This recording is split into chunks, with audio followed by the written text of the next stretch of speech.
There we go. It's being recorded. Okay, great.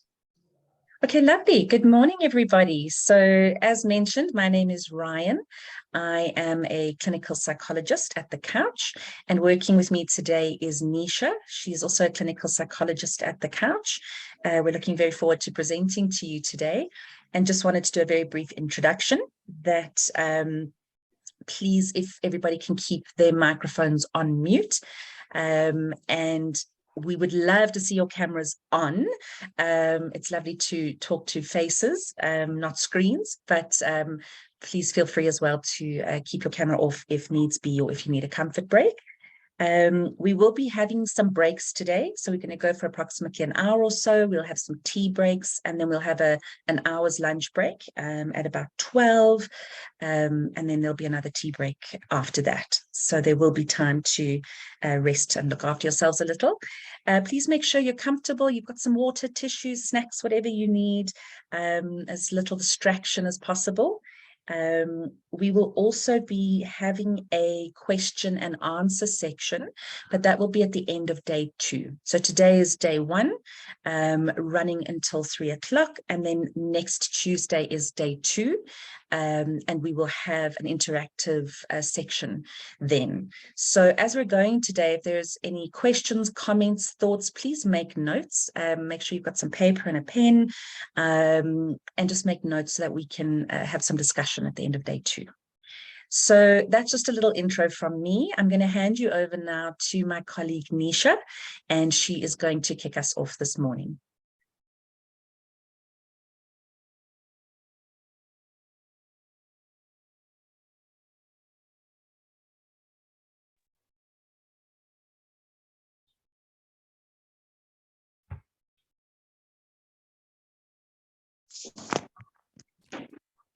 Hi, everyone.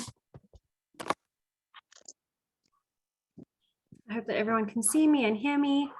Just to repeat, I can hear somebody's mic is on. So just to quickly repeat what Ryan said, to try and keep the microphones on mute so that while I'm talking, we don't hear any background or white noise. Okay.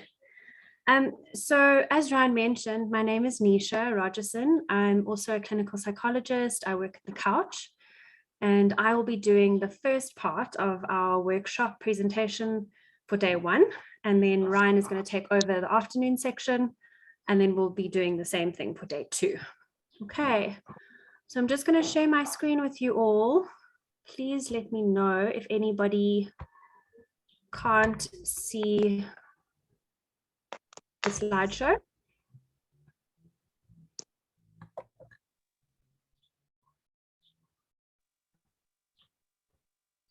Okay, great. Can someone give me a thumbs up so that I can see you can all see it? Just checking with the technology. Okay, great. All right. So let us begin. All right, so I'm just going to quickly chat around our agenda for today. As Ryan mentioned, we're going to be splitting the workshop up into 2 days. So all participants do need to be available for today and then next week, Tuesday as well. And what I'll be doing is I'll be looking at what is mental health, what is mental illness, mental health care in South Africa, gender-based violence and mental illness, depression and anxiety. That's today, if we can get through all of it. I'm going to go nice and slowly because I do want you guys to have the opportunity to just, take some notes, ask a couple of questions on your paper. And then at the end of day 2, we're going to address all those notes and paper that you've written and all the questions that you might have. And Ryan and I will answer some of those questions for you together. So we'll have a little Q&A at the end of day 2. Okay, so I'm just going to start. There we go. So our first section today, I just wanted to, discuss a little bit about, what is mental health and how do we understand that? I'm also going to be talking a little bit about understanding mental health in the context that you guys are working in. So in the shelters, working specifically with women that have been exposed to gender-based violence. Okay, so our mental health very much includes our emotional, psychological, and our social well-being. It affects everything from how we think, to how we feel, to how we act. And it also helps us determine how we handle stress, how we relate to others, how we make choices. And mental health is important at every stage of life. So it's not just in childhood, it's not just adolescence, but in adulthood as well. Okay, we're going to have a look at what is mental illness as well. Okay, so mental illness, it includes all health conditions involving changes in emotion, thinking, or behavior, and can often present in a combination of these.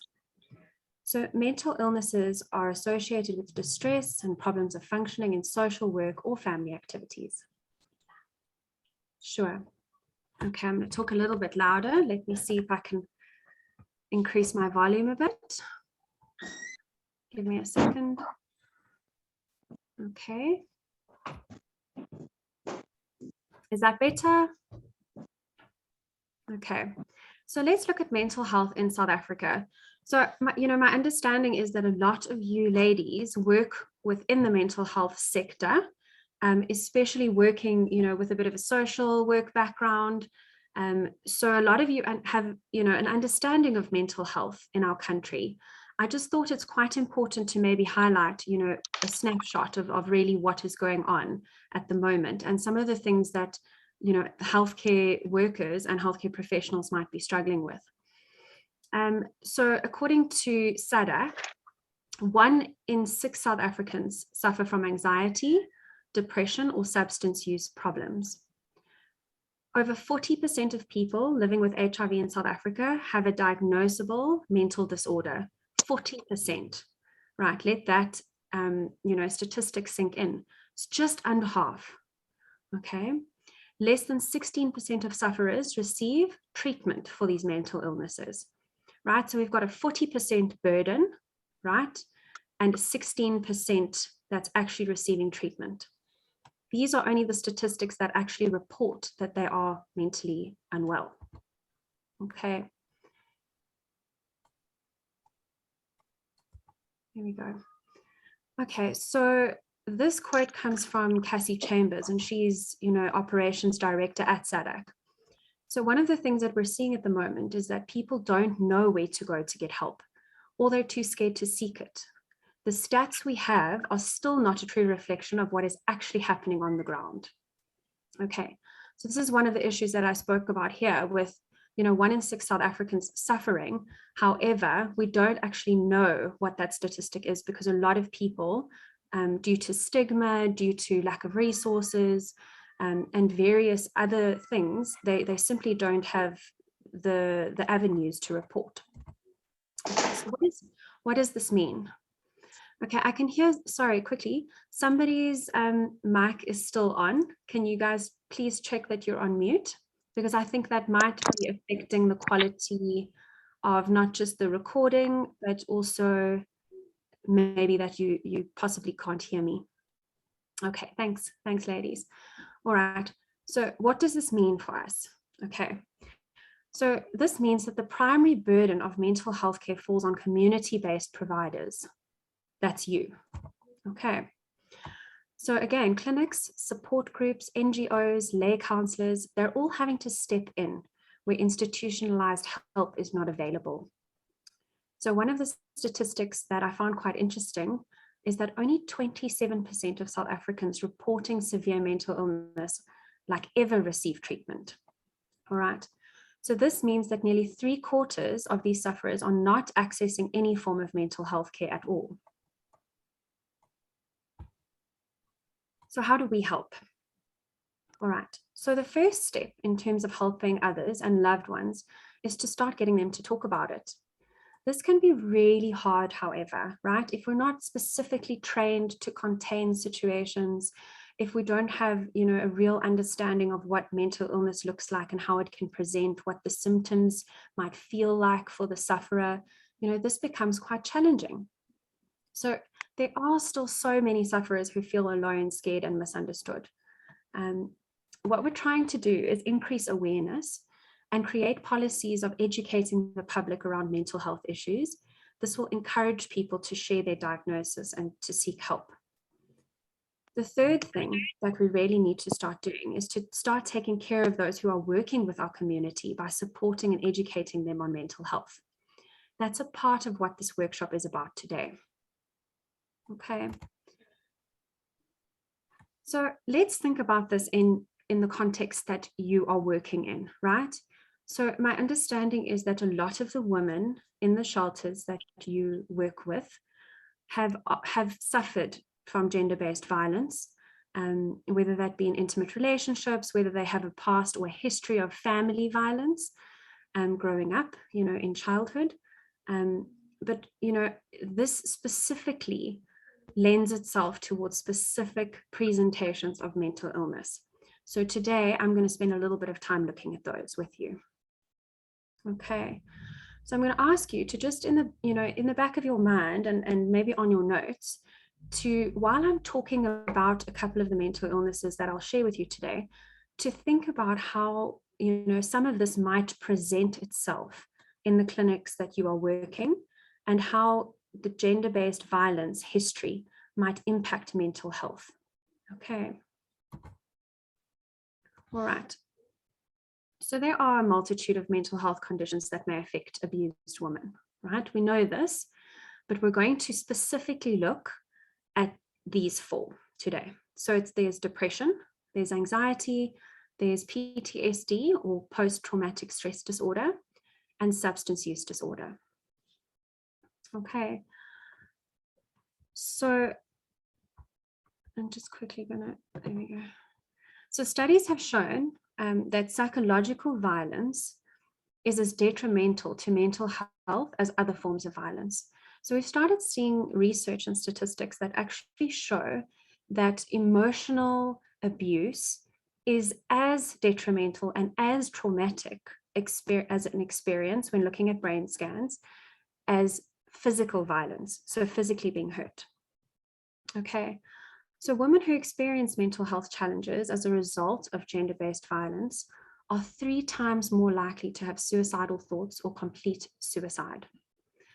This is one of the reasons that I've included suicide prevention as one of the topics on our agenda. I will be addressing that next week in session 2. Okay, but just something to keep in mind while we're going through some of the slides. Okay, so as a severe form of trauma, gender-based violence is an important precipitant of mental illness amongst women.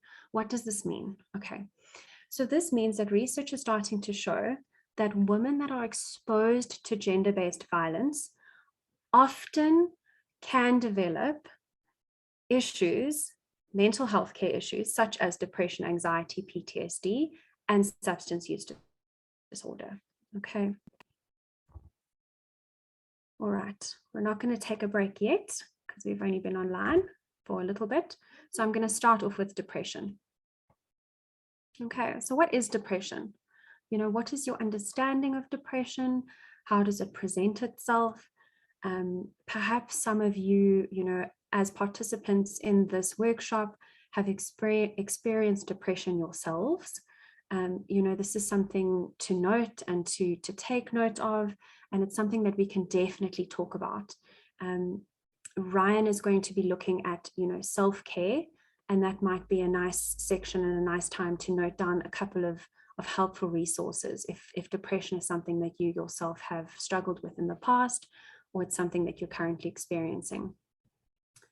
So today I'm going to be looking at what depression is, not just for us, but also what it might look like and what it might present like in the shelters with the women that you work with. Okay. So let's look at depression in the gender-based violence context. So women with histories of physical violence tend to have significantly higher incidence of major depression. Okay, I'm going to chat a little bit around major depression and what that might look like and present like.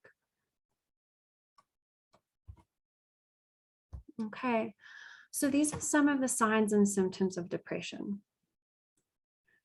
Now, depression, like other mental illnesses, presents differently for each person, for today's purpose, I'm going to be speaking quite generally. So I'm not going to be speaking about, specific depressive episodes or specific major depressive disorders.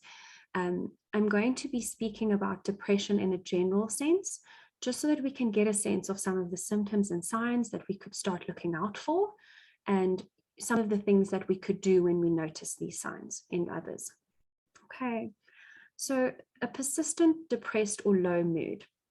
So how we really understand this is that the person presents as low, quite a dark, heavy mood for most of the day for quite a long period of time.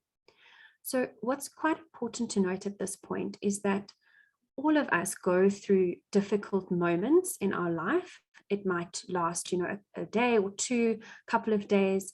There are instances and things that happen to us in life where going through a time of sadness can be considered quite normal, right? So in a moment where there's bereavement or there's grief or loss, particularly coming out of COVID, some of you as participants might have experienced, your own losses, or might still be experiencing that loss, right? So we do understand that, life happens and things happen where we do move through times of sadness. Hopefully we're able to seek help during these times, and we're able to, rebalance, regather, and move through these hard times. However, if this very low mood persists after a certain amount of time, or a low mood exists without any real trigger or cause or reason. So we're not talking about bereavement here. We're not talking about grief and loss. We're talking about somebody that wakes up in the morning, has no energy to do anything. They're unable to concentrate and focus. Sometimes their appetite really either increases or decreases significantly. And this tends to persist for a long period of time, right? So we do distinguish between moments of sadness in life, which are very appropriate and very normal, and then we distinguish between signs and symptoms of severe depression. Okay. So one of the things that we speak about as psychologists is called anhedonia, and it's about, it goes about the loss of interest in things you once enjoyed. So things that you used to find pleasurable, or that you used to, find quite satisfactory to do, you no longer want to engage with, and you simply don't have the energy to do that. So this is one of, the important signs when we start to look at individuals that are experiencing symptoms of depression. Also, we try to look at their thought processes. So feelings of worthlessness, right? On the outside, this is really hard to see how someone might be feeling about themselves, about others, about the future. However, if we ask a couple of questions regarding, how are you feeling about your future plans, or what are you feeling currently about being here and being with us? Those kinds of questions can help to ascertain how they're feeling underneath it all, and it might not be something that we can see on the outside. Okay, so poor concentration, also not something that we easily see on the outside. However, when people are asked to complete tasks or asked to do basic things, maybe around the shelter, and they're unable to do it, or they're unable to remember what you've asked them to do, this might be a symptom or a sign of depression. Okay. The last one that I want to highlight, which is really important, are, thoughts of self-harm. This goes and ties in with suicidal ideation, and it is something that we need to ask about and that we need to talk about. Even though it might feel a little bit invasive, it might make the person feel quite heard and quite seen if we can address this. And if it is present, it's really important to then provide support and help. Okay, I'm going to talk a little bit about how we can do that as well. All right, so I'm going to look at some specifics. I'm not going to read through all of these. I think you guys can do that. I'll give you, a minute or two. But basically, what I wanted to highlight here is that depressive symptomology can really affect a person in a very whole sense. So it's a whole body experience, right? It doesn't just affect our mood or, how much we eat. It really affects how we think, how we perceive our world, how we perceive others, how we think about ourselves. Of course, our mood seems very sad. Our mood can also shift, right? So we can go from feeling quite numb to feeling very sad. It definitely affects behavior. So there might be quite a lot of tearfulness. We might see someone getting quite irritable or restless. And some of these behavioral changes are, most noticeable when someone is around others. So in the shelter, for instance, if someone starts to get extremely agitated, irritable, or they start to withdraw, they no longer want to talk with others, they no longer want to sit with others, they feel like they want to be on their own most of the time, or that's what it looks like, to check in terms of depressive symptoms. Okay.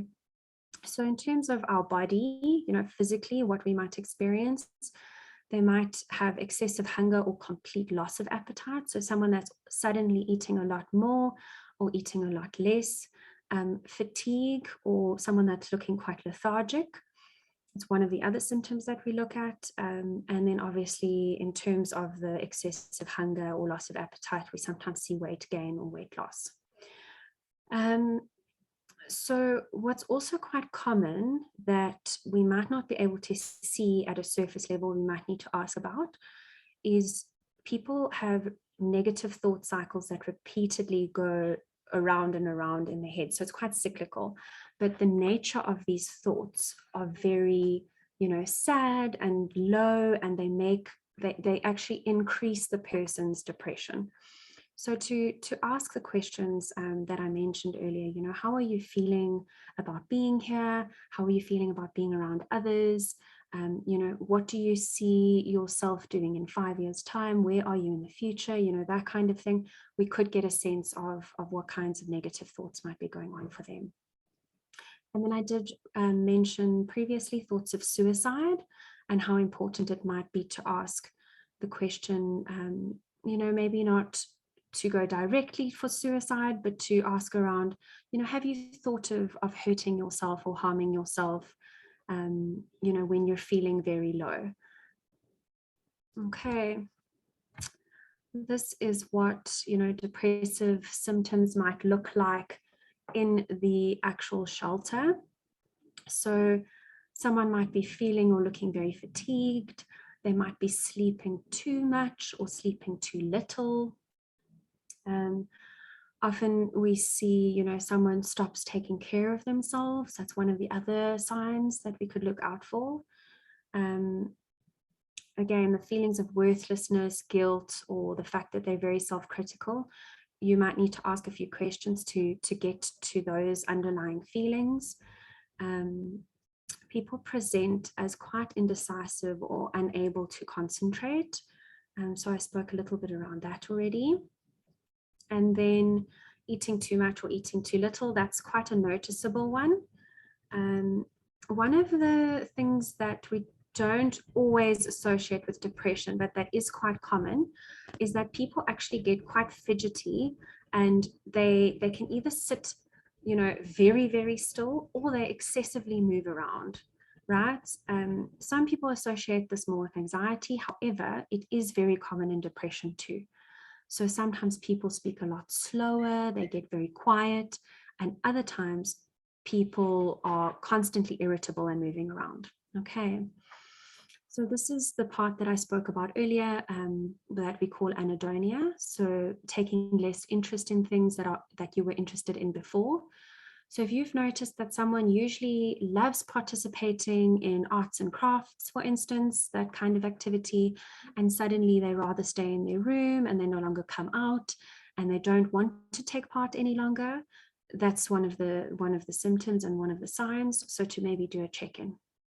Okay, and then there's one of the most important, which is when they're thinking often of death or suicide, or behaving suicidally or harming themselves. So sometimes we see in women, they cut themselves, or they might, starve themselves. They might stop eating completely. All of these include self-harm, and it is something that I'm going to address in its own section because I do think it's very important. Okay, so these are just some examples that I could think of. But I do feel that you on the ground that works with the ladies, in the shelter every day, might be able to come up with, some really nice, really specific examples for us. So I'm going to give you, let's say 3 minutes. I want you to look at some of my examples, and mine are just really to start getting you to think around some of these symptoms and signs and what it might look like in the shelter.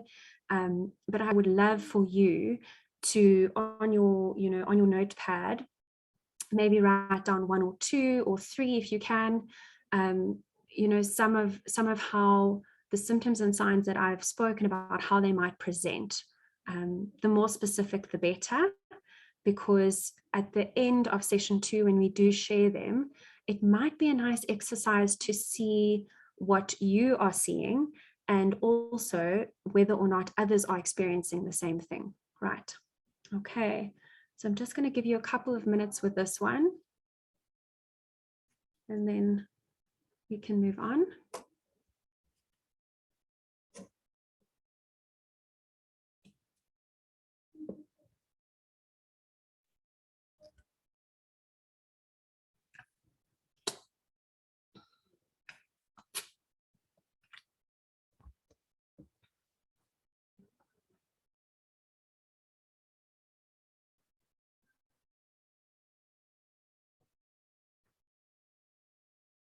Just keep in mind that we're specifically focusing on depression, and what that might look like, or what that might present like in the women in your shelters that you work with every day.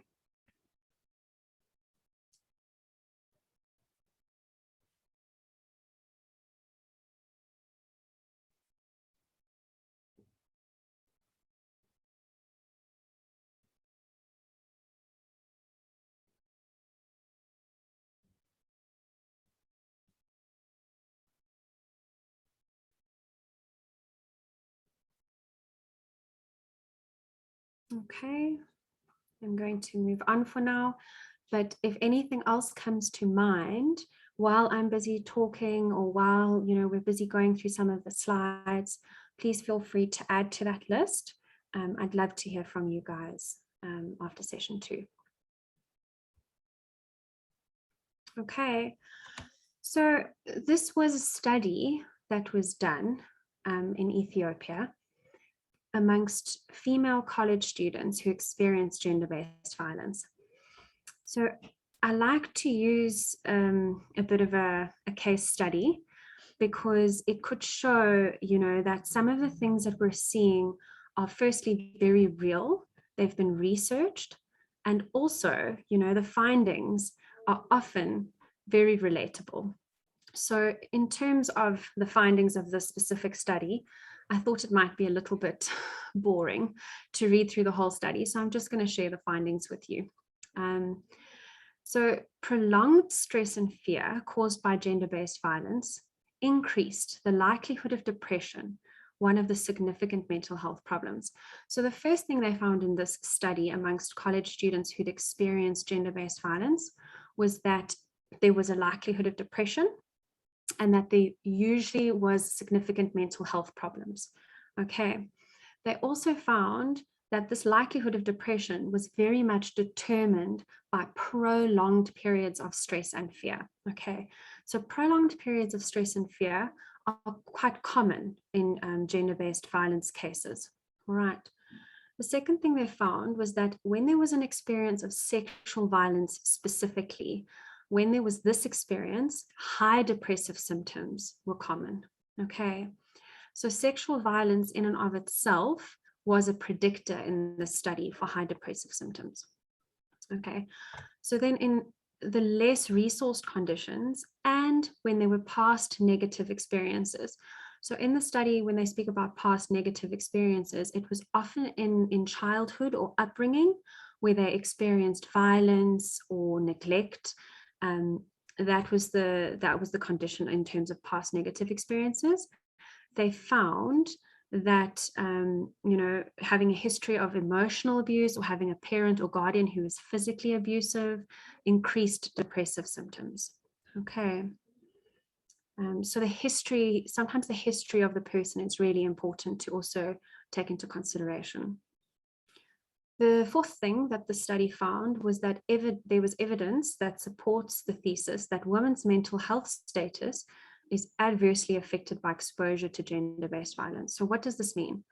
This means that women's health, their status of mental health, is negatively affected if they are exposed to gender-based violence.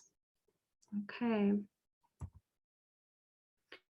So here I've just quickly listed a couple of resources that, were some of the ones that, I myself would rely on as a practitioner or that I would give to clients.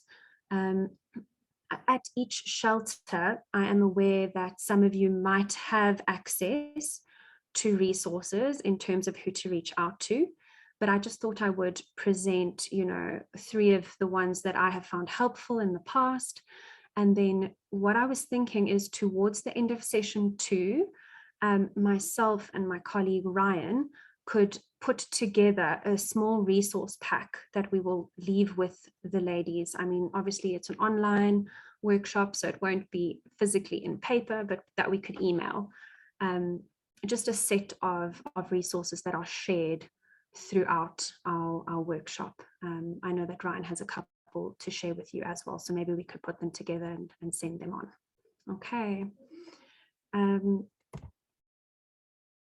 I would like us to do a case study.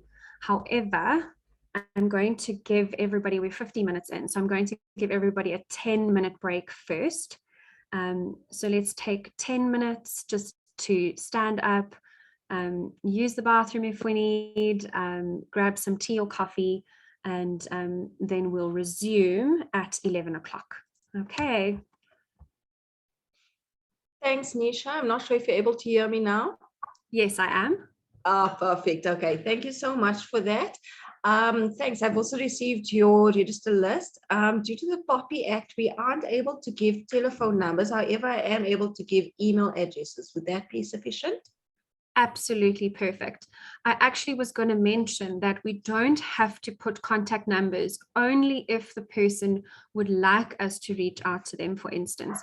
So I think it best that we just use email addresses. Thank you for highlighting that. Perfect. Thank you. So if everybody can please, thanks to those who have registered in the chat, for everybody else who has not, can you kindly register with your name, surname, your organization, as well as an email address where Nisha and Ryan are able to contact you. Thank you so much. And yeah, we'll see you back in 15 minutes. Perfect. Perfect. Thank you. Thanks, Nisha. Bye. Bye. Bye.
Hi everyone, we're back. I'm just checking that everyone is logged back in. I had a little glitch with the Wi-Fi, so sorry, it took 2 minutes just to correct that. Let me just get our presentation going again.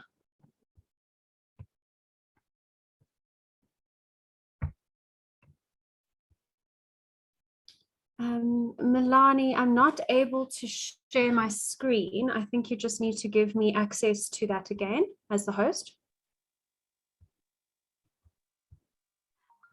Okay, Nisha, I'm just checking to see what happened there. Thanks so much. Yeah, my Zoom logged me off. I have no idea. Oh, shucks. Okay, no problem.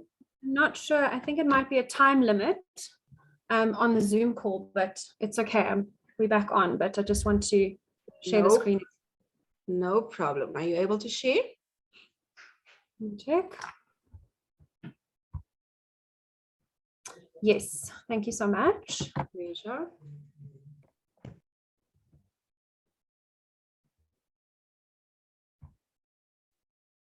Okay. All right, everyone. I have a fun little case study for us. Some people have mixed feelings about case studies, but my sense is that if we could get a real feel for what this might look like or present like, you know, in a shelter situation with the woman that you work with, then, you know, perhaps we can start thinking of real life examples and, you know, how we can really be helpful.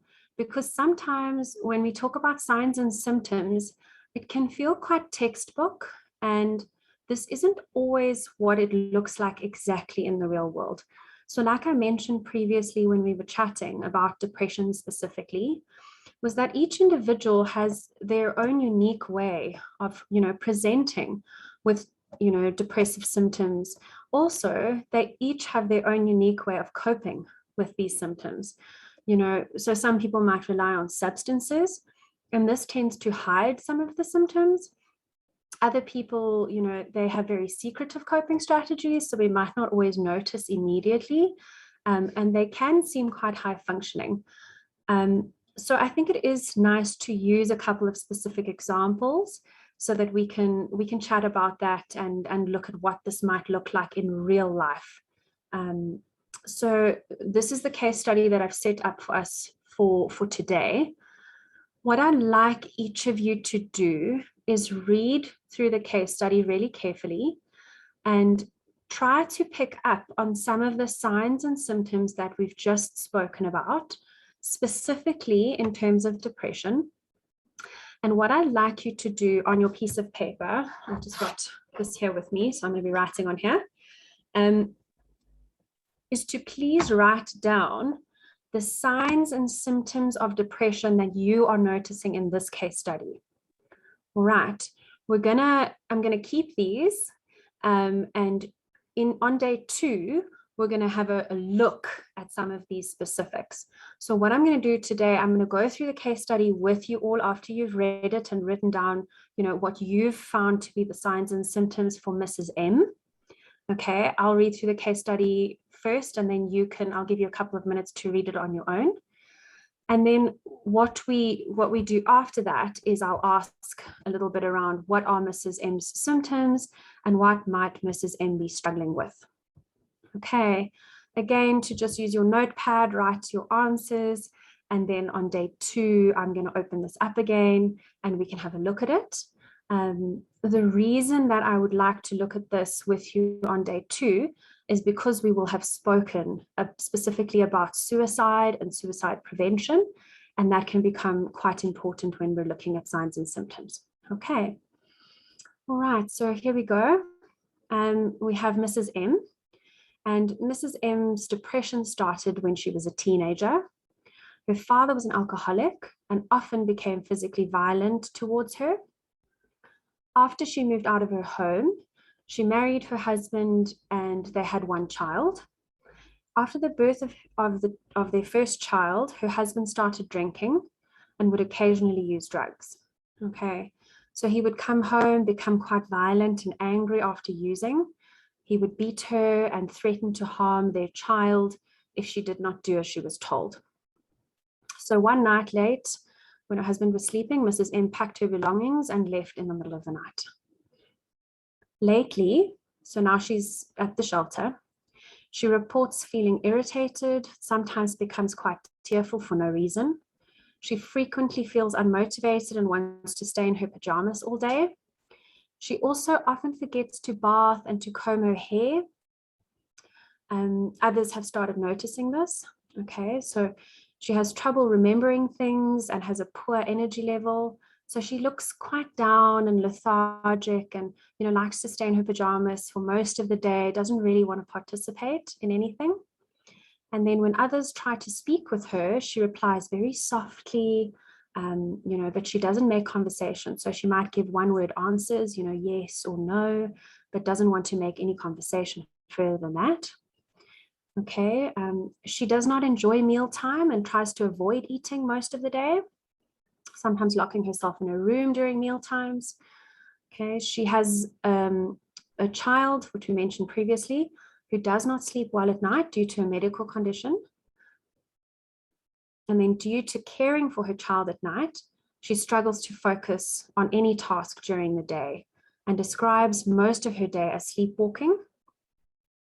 She denies any suicidal ideations or thoughts, and her mood just seems very low. So she becomes tearful when you ask her about her life or her future. All right, so what I'm going to do, it is 11:15. I'm going to give you until 20 past, so 5 minutes, to read through the case study.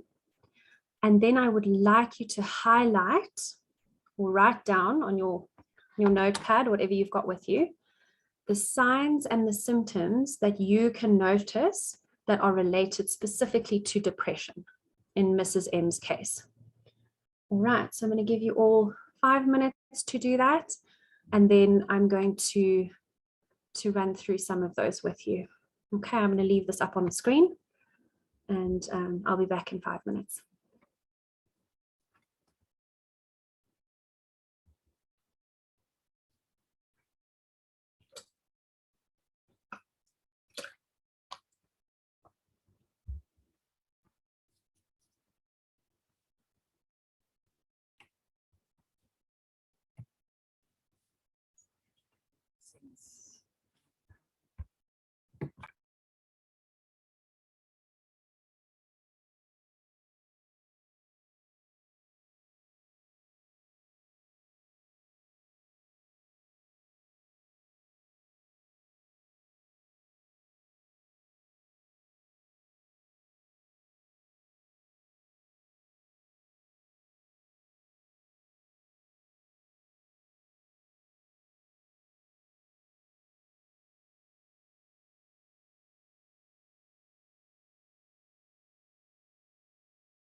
Okay, I hope everyone has had enough time. If you feel that you haven't had enough time with this, then just make a note of that. And, even in the chat, you could share that you'd like me to leave the screen up again at the end. So in our lunch break, I can even leave the screen on and you guys can come back to it if you'd like, if anybody needs more time. Okay, so I'm going to move on for the sake of time at the moment. Let me just, okay. So this is what I asked you to look for. So what are Mrs. M's symptoms, specifically in terms of depression? And then what might Mrs. M be struggling with? Okay. So these are just some of the things that I highlighted after reading through the case study. So one of the first things that I paid attention to when looking at the case of Mrs. M was that there is a history of abuse. Okay, so as we can see here, her depression started when she was a teenager, and her father was an alcoholic who often became physically violent and abusive towards her.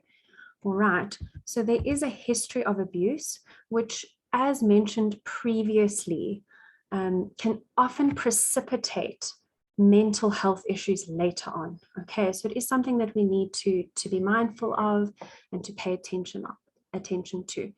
Okay, I put history of abuse, manipulation, and depression.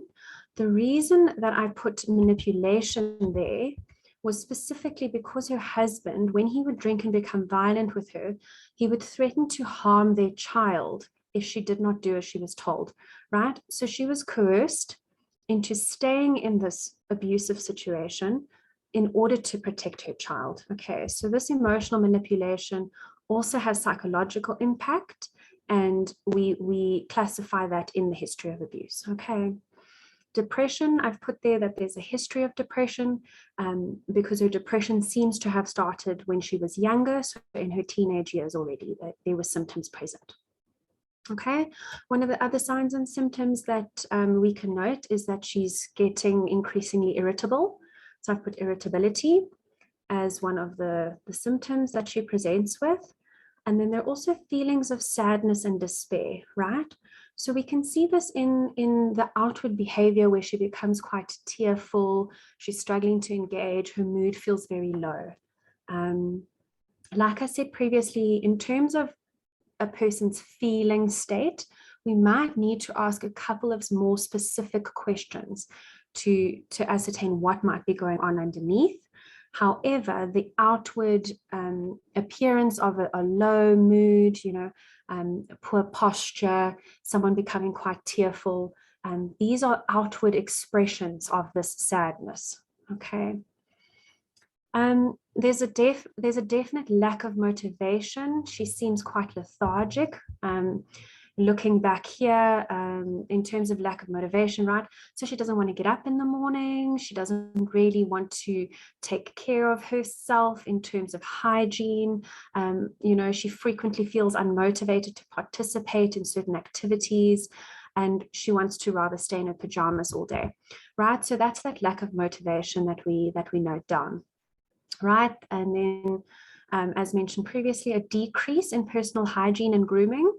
So when we start to see this regression type of behavior, right? So when someone is waking up in the morning and they're not able to take care of themselves in terms of self-care, personal hygiene, washing or bathing, brushing their teeth, their outward appearance starts to look neglected.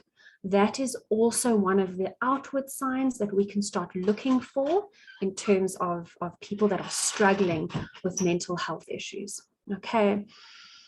So by the time it gets to the point where there's a decrease in personal hygiene and grooming, we do consider this quite serious. All right. So there's also a decreased level of focus and concentration. I put there memory loss, because sometimes what can happen and what it can appear as is a lady will be busy with something and you'll ask her to please remember that the laundry needs to be in by 12 o'clock at the shelter so that that the people can come and fetch it and whatnot, and they constantly are quite forgetful, right? So the brain in a depressed state can kind of look very slow and very like shut down, right? Not very present, not very connected. Right, so that's how we see this sort of decreased level of focus or concentration. One of the things that we often notice in younger people and older people when they're quite depressed is that they're not really able to focus on a task when they're given the task.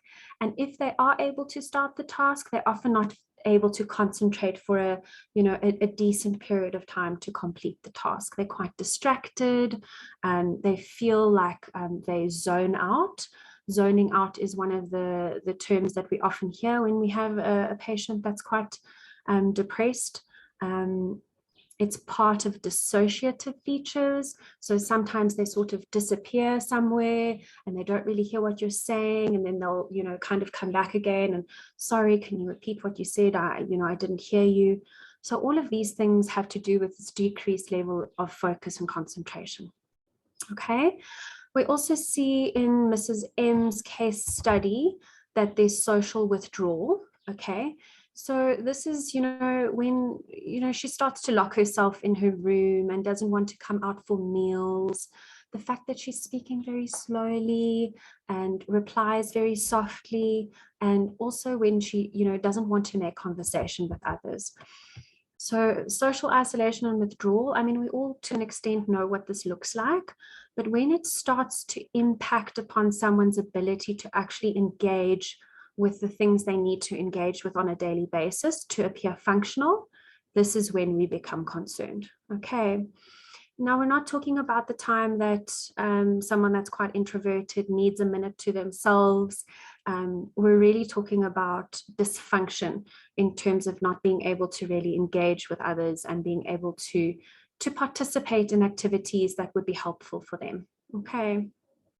In Mrs. M's case, we definitely see a decrease in appetite. So there's poor appetite and also, lack of sleep, poor sleep.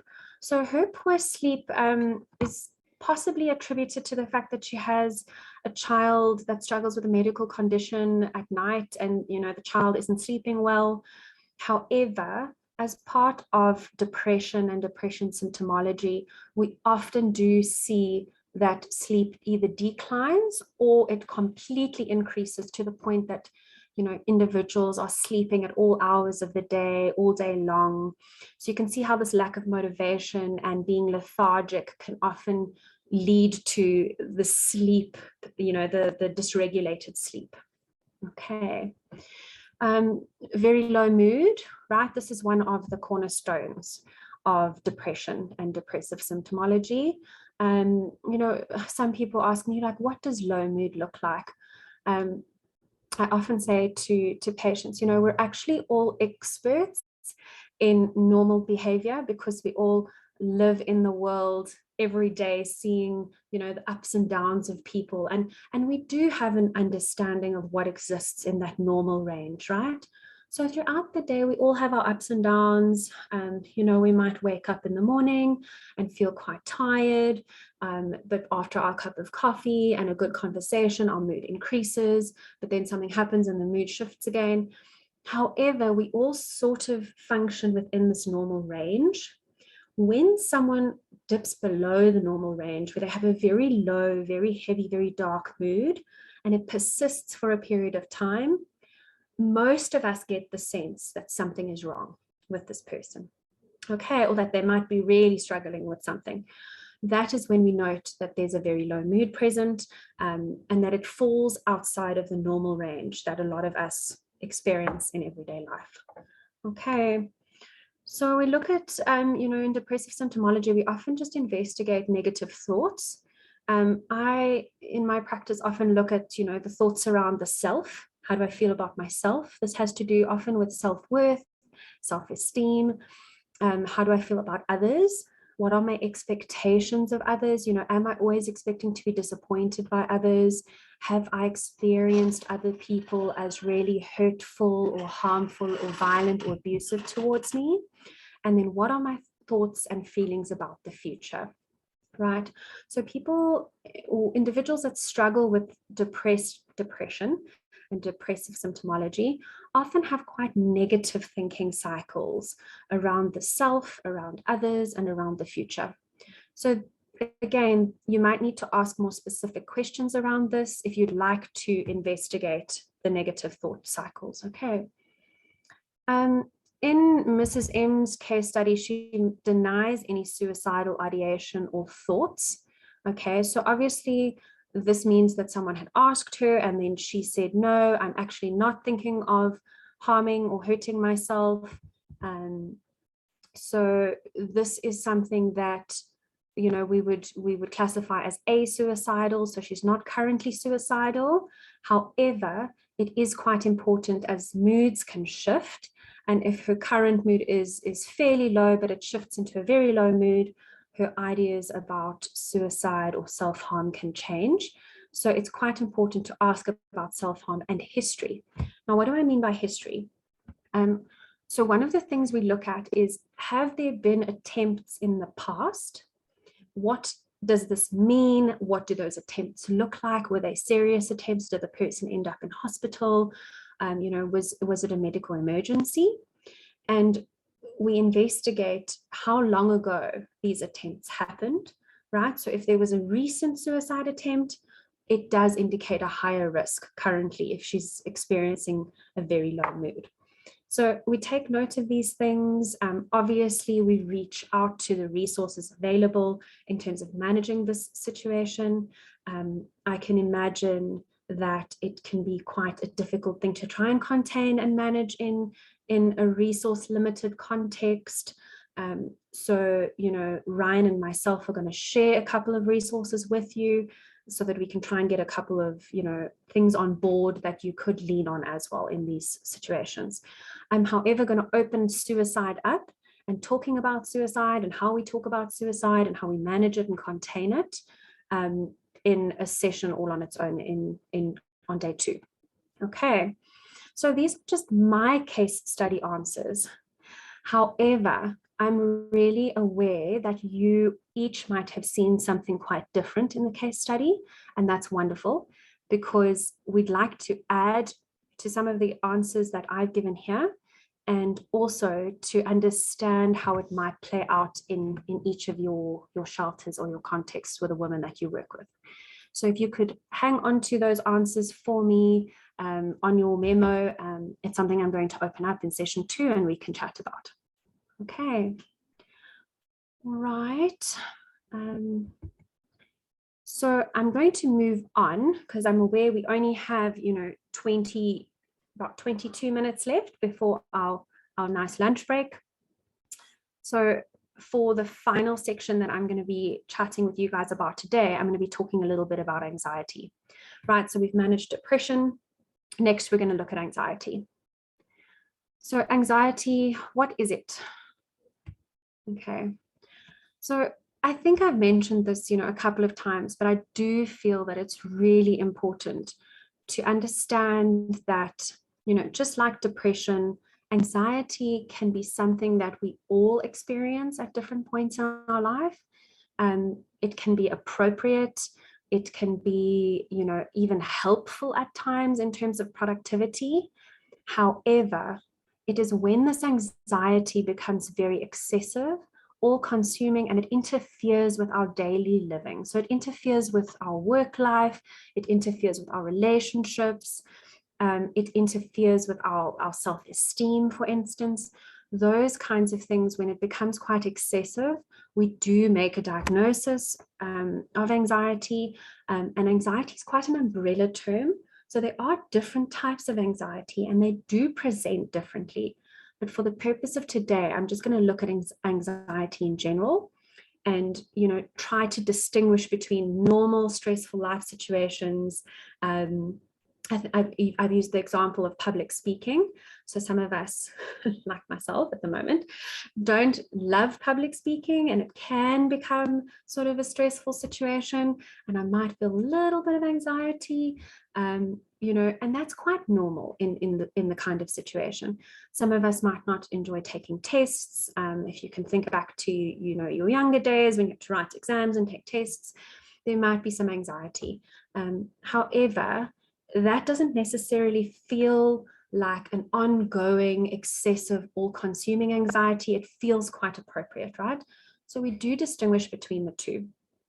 So in terms of the anxiety that I'm speaking about today and how it might present itself in the woman that you deal with or in your daily life, we classify it as an intense, excessive, and persistent worry or fear about everyday situations. Okay. So sometimes, you know, some of the symptoms that we might experience or might see in others is a really fast heart rate, rapid breathing. Some people sweat, they get sweaty, so maybe on the hands. And then there's also feelings of tiredness and lethargy, like that can follow some of these periods of anxiety, because obviously the body is overstimulated, it's in overdrive, and that takes up quite a lot of energy, right? So we feel quite depleted, we might feel quite exhausted after periods, long periods of feeling anxious. Okay. Right, so this is just a little, I suppose, picture to help us distinguish between anxiety and how it can present in normal everyday life, and then anxiety disorders, right? So something that we need to diagnose, we might need to treat, and in certain cases, medication might be helpful for. Okay, so everyday anxiety includes sort of normal reactions to stress or difficult times. I'm sure some of you can think about moments in your own lives where things felt quite stressful or difficult. Normal anxiety can also be triggered by specific stressors. So if something particularly stressful is happening in your life, to experience some anxiety around that situation, it can be quite normal. In terms of anxiety being helpful or motivational, right? So we want to distinguish again between a performance anxiety that's crippling, and an anxiety that helps us focus a little bit more, gives us a bit more energy to complete a task that we're currently doing, right? So we do distinguish between those two. And then with normal responses to anxiety, often one of the indicators that it is just a normal, period of anxiety that we all experience is when we try to do relaxation techniques. They often help, and they help us feel better. Okay, so this anxiety feels more manageable. Okay, the one on the left. Okay. In terms of anxiety disorders, they often feel like they come out of nowhere, right? They're quite intense and disproportionate to the situation. So say the situation warrants a little bit of anxiety, for instance, writing a test or doing a speech, and you are feeling so intensely anxious that for weeks before the time, you're unable to sleep, you're unable to eat, you can't focus, you feel like you can't function, almost paralyzed by this anxiety, right? That feels very intense and quite disproportionate to what others might be feeling in the same situation. Okay, it often lasts for quite a lot of, a long period of time. So it's ongoing. It feels like it lasts weeks, maybe even months. So we can imagine, the physical symptoms, like sweating, trembling, feeling dizzy. Some people describe feeling dizzy or lightheaded. The racing heart, it feels like it's impossible to control or manage. We can see how this can physically also impact the body and just completely deplete us, right? So that's some of the fatigue that we talk about when we speak about anxiety disorders.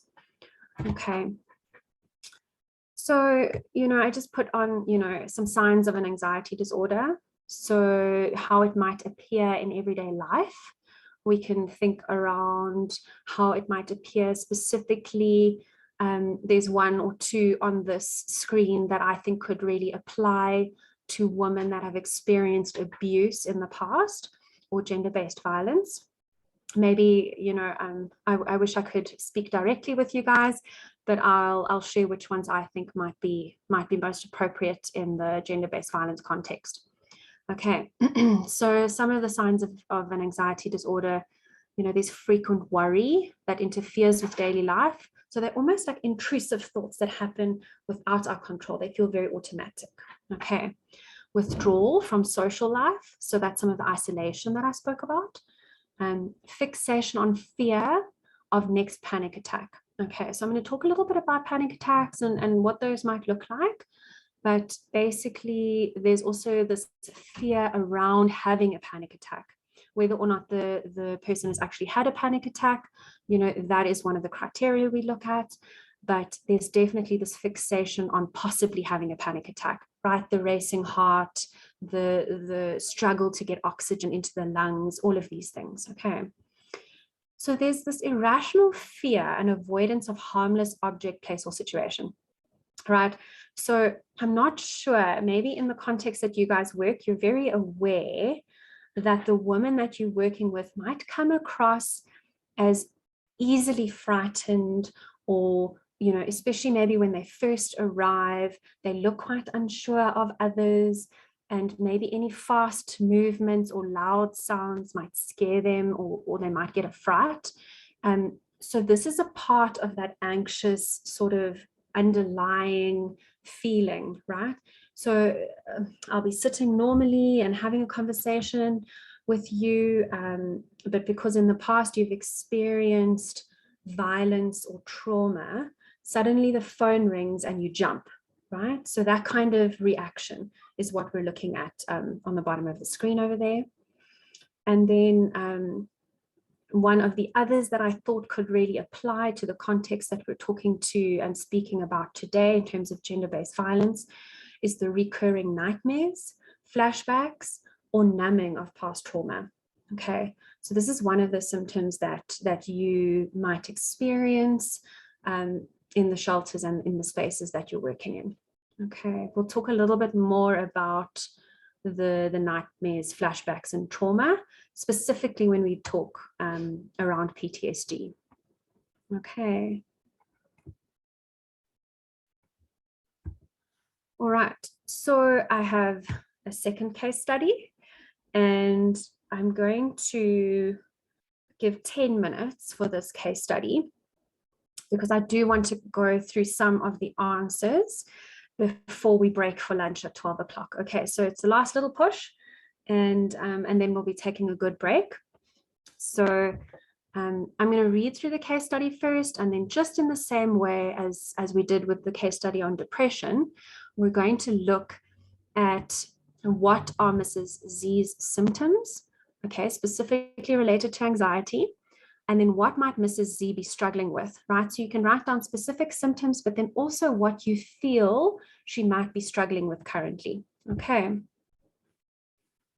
So Mrs. Z has a history of abusive relationships, right? In the past, she used substances to help her cope with the violence she experienced in her intimate relationships. Mrs. Z has no family, and her only sibling recently passed away due to COVID-19. Mrs. Z recently lost her house and income due to the devastating floods in KZN. She describes feeling alone with nobody to turn to for help or guidance. Okay. When she thinks about trying to pay her bills and find a new home, she reports feeling very stressed, right? Recently, she found herself getting into arguments and fighting with others in her neighborhood, maybe even in the shelter, where she starts to, respond very quickly to people, doesn't seem to really give much thought to what she's saying, could get into physical fights with others. Okay, that's how it could present. She reports often going into sort of a panic mode, what she describes as panic mode, when she feels that her whole body will explode, right? So during this period of panic mode, she becomes tachycardic, right? That means the heart starts beating really fast, like racing in her chest. She has difficulty taking a deep breath, right? So the lungs feel like they're not taking in any air. So I'm just quickly gonna, thank you. And then there's also elevated blood pressure. So she can feel, that she's really struggling to breathe. Her heart is pounding really fast. And there's this sense of impending doom, like something really bad's going to happen. Right. So Mrs. Z reports that these feelings may last about 3 hours, and she struggles to find methods to help her remain calm. So it seems that no matter what she tries, this feeling carries on, the sense of impending doom and the pounding heart rate, this difficult breathing. She really struggles to regulate herself and to come down from that and to try and remain calm. Okay. This panic mode that she reports comes after periods of not being able to pay her monthly bills. All right. So she came to speak to you today because she is becoming more irritable and stressed than normal. Okay. She feels that, she's almost a different person. She's so irritable and so stressed at the moment. She's worried that she will do something to harm herself to make the worry stop. Okay. All right. So in terms of this case study, the case of Mrs. Z, I want you to look at what are some of Mrs. Z's symptoms. Thinking back to, our previous slides on, signs and symptoms of anxiety. Okay. So in that context, what are some of her symptoms and what might Mrs. Z be struggling with? All right. So I'm going to give us until 5-2, because I'll run through my answers very quickly. But I'm going to give us until 5-12 just to give some thought to the case study. So I'm going to put it back on for you guys. And on your notepad, I'd love for you to write down some of the signs and the symptoms that you've noticed, specifically related to anxiety, and then to keep those for our Q&A at the end of session 2. All right. I'm going to give you guys a couple of minutes and I'll be back shortly.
Okay, everyone, welcome back.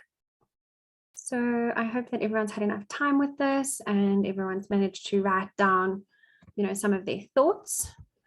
Let me just, there we go. So these are some of the signs and symptoms, some of the things that I noted. I've done this quite shorthand because I think sometimes when we look at a case study, it can get quite complicated and complex. So I think at best we keep it simple. We try to highlight some of the most important things that we could be helpful with. Okay, so in terms of Mrs. Z, I looked at her, her past, her history, and in her history, there seems to be quite, a lot of abuse in relationships, right? So just like we spoke about in the previous case study, this can precipitate or create a predisposition for mental health issues or for the existence of anxiety. Okay, so she also has a history of loss. She's lost various family members. Maybe, she also feels like she's lost a support structure. And then we also note that there's been quite a lot of loss in terms of her being, her home being lost in the floods in KZN. And obviously throughout COVID, there were family members that were lost. So this history of loss is something we note down because it can also cause a lot of anxiety in and of itself, right? So this is what we'd call situational anxiety. It's quite appropriate. However, in Mrs. Z's case, we watched this anxiety escalate throughout her case study, and it's gotten to the point now where it no longer feels appropriate or situational. It feels quite consistent and quite overwhelming. Okay, there's also a history of substance use disorder. So she's used substances in the past as a coping strategy. And the reason that I note this down is that because as her stress and anxiety increase, we might need to introduce healthier coping strategies or speak about ways that we could cope in a healthier way so that she doesn't necessarily rely on substances. Okay, so high levels of stress, and then the recurring negative thoughts about the situation, about her loss, about the fact that, she's grieving people that were, family members that were lost in COVID, the fact that she no longer she's lost her job and her home. This all these negative recurring thoughts about the situation is increasing her level of stress and anxiety. Okay, we also see an increased level of aggression and irritability. I'm just going to go back to the study. So we see this in terms of the fact that she finds herself getting into arguments and fighting with others. So this might present itself, in the situation or the shelter that you are working in, where someone appears quite irritable, and when someone asks how they're doing, they snap, or they give very short one-word answers. They can come across as a little bit aggressive. If someone tends to get in their space, or they feel that they are being disrespected in some way, they lash out. Some people can become physically aggressive. So these are some of the signs and symptoms and how they might present. Okay, Mrs. Z, what's interesting in her case study, there we go, is that she also presents with a panic attack. Okay, so we're not sure if she has a panic disorder because we don't have enough information, but she does present with one panic attack. And this is the instance where, she feels tachycardic. So her heart starts beating really fast. Her blood pressure increases. She's got this sense of impending doom. She can't breathe. Sometimes people describe periods of sort of zoning out as well, where they almost become dissociative. They're not really in their reality. They're only feeling their bodily symptoms. They're very focused on that, and they really struggle to remain calm in these situations. Okay, so we do think that, this panic mode that she reports might be the presence of a panic attack. And this is something that we also need to note, because panic attacks can be extremely overwhelming for the person that experiences them. And then there's also that fear around the panic attack happening again, because it feels very out of control, right? Bodily symptoms feel very out of control. And this is often associated with a pre-existing anxiety condition, okay, the presence of a panic attack. It's something we look for when we are talking about anxiety in others. All right. Then she also presents with self-harm ideation, right? So what is this? This is the part where she says, I'm worried that I will do something to harm myself to make the worry stop, right? So her worry and her stress feel so excessive and so overwhelming that she's having thoughts of harming or hurting herself so that she can try to control some of this worry. Okay. Here it becomes very important again to ask about her history and whether or not she's having thoughts of suicide or taking her own life. Again, I'm going to deal more specifically with how we manage this in a section all on its own, because I do think that it's quite complex and we've got to be very sensitive and mindful of the kinds of questions that we ask. But in this case, obviously also asking about her history. Have you ever thought of harming yourself in the past? Have you ever actually harmed yourself? What does that look like? And then also, obviously, have you ever thought of taking your own life, or just investigating the history of suicidal ideation? Okay, so again, these are some of my answers.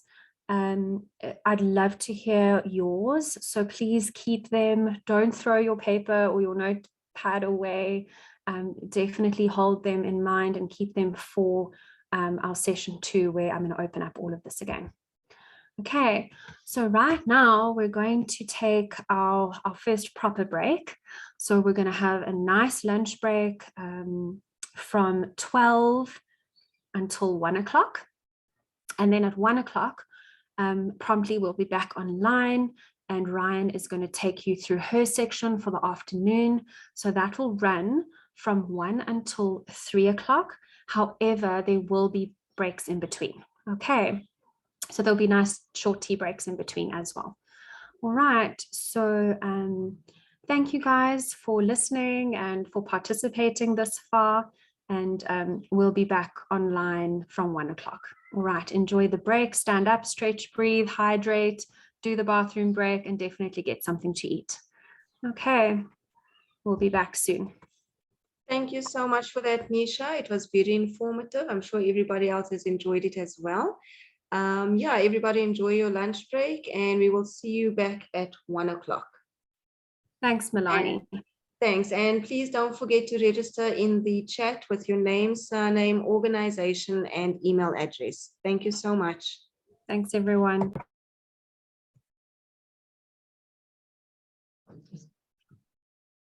Wonderful. Lovely. Is everybody more or less back online? Do we need a moment or two? I see we have 18 participants thus far. I think maybe we could go ahead, and then if anyone does join in a bit later, we can always just send the recording out as well. So that's fine.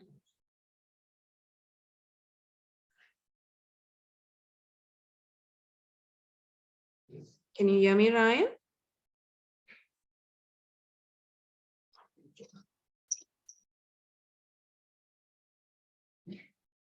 Okay, so I can see there's about 18 of us.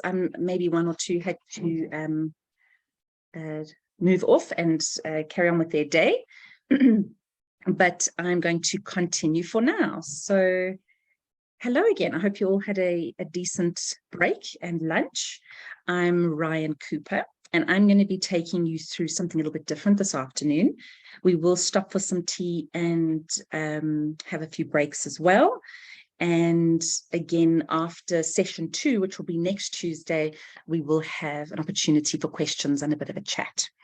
So I'm going to be looking at specifically our own self-care in terms of working in environments where we are working with people who have been traumatized or are in, not happy chaps. So let's go to the first slide. How do I do that? Wait a minute.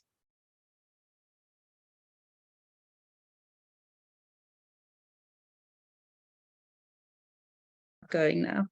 Yes, please. Thank you. So I'm a bit technically challenged. Nisha's just assisting me quickly. It did go just now. There we are. Thank you. I think it's just that. Okay, lovely. Okay, great. So we're going to have a look a little bit at some self-care together today. And I think it's something that hopefully you have been exposed to before, in terms of a social work background or working in clinics where you are providing a care role. So what it is, we will be looking at today, something I call back to basics, then a closer look, self-care techniques. If we get there, we'll do some Jacobson's relaxation, and then we're going to look at some resources on day 2, and cover a couple more things there. Okay, so self-care. You carry so much love in your heart. Give some to yourself. I think if you, in our industry, quite difficult. Our role is to look after other people, to care for others, which is not an easy thing to do, especially when the people we are looking after have been traumatized, or their life conditions or living conditions are adverse.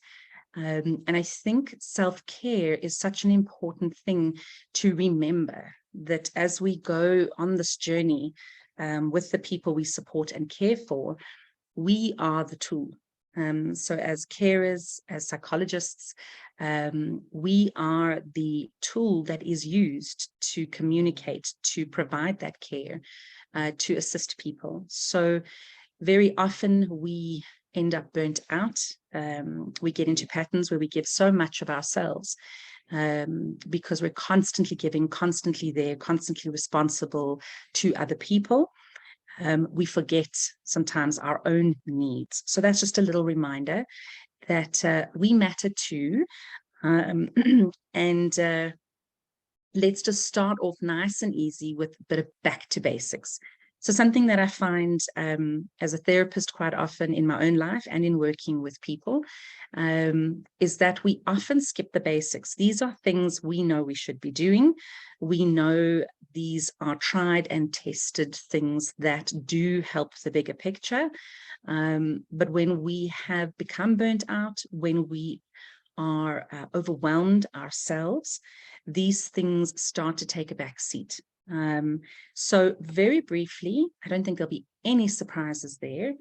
These are sort of the basics that we need to make sure as carers, and carers of other people, as well as carers of ourselves, that we're trying to attend to. So although these are simple, I think they really do form the foundation and base of our pyramid as we're kind of going up. If we're not sleeping enough, if we're not eating well, if we're not getting a bit of exercise, rest, if we're not keeping an eye on our own health, we will be negatively affected. Obviously, we won't be running smoothly. And as we are the tool in our profession that is going to affect us in our workplace, as well as in our private lives. So might sound simple, but these are really, really important. So you may look at some of those and feel like you know where you could probably give a little bit more attention to yourself. What are your needs in that area? Sleep is a big one. We know from research that if we're not getting enough sleep, it absolutely affects our own mental health rather quickly. So sleep is a big one. Depending on where you are at in your own life, you might have little children, you might have family members that live with you, or whatever situations that interrupt your ability to get actual sleep. And I think that the idea is to never give up, trying to find a way where you can actually make sure you are giving your body proper time to recover. When we're sleeping is when our body does all its healing, where we recuperate, where we rest. And I think in the profession that you're in, this is absolute key. It's the same with nutrition. You know, sometimes, especially if you are prone to stepping into a rescuer role in your life, we focus so much on what everybody around us needs. We feel like we have so much responsibility to those around us and our environment. We often forget simple things like feeding ourselves properly. I'm definitely guilty in this area. It's something I could improve on. Making sure as part of my own self-care that there is food preparation, that I have thought about my needs through the day, and that what I'm feeding myself is going to put good quality materials into my body that's going to help my body do what it needs to get through. Exercise as well, and this can be, you know, I think we all have an idea in our minds of what that should look like, as long as we're moving, as long as there is some movement. And I think that stretching, even in our own bedrooms, or going for a little walk, walking to work, these kinds of things, connecting with your body when you're doing that. This is actually a good thing you're doing for your body. Your own health as well. So we're in the field of worrying about other people's health. And again, it's not to put your own health on the back burner. If you know you haven't been for a checkup for a long time, it's a good idea to go and get the basics tested. If there's medication you need, it's a really good idea to go get it. Make sure that you're okay. And then rest. Rest can mean many things for many people. For me, a cup of tea or a cup of coffee, 5 minutes sitting in the sunshine, listening to some music, whatever it is, but just a space where you do not feel any pressure in that moment. You can relax a little bit. You can take a few deep breaths, just feel free. And we actually need to do that a few times a day intermittently, especially when we work in quite a traumatizing environment as well.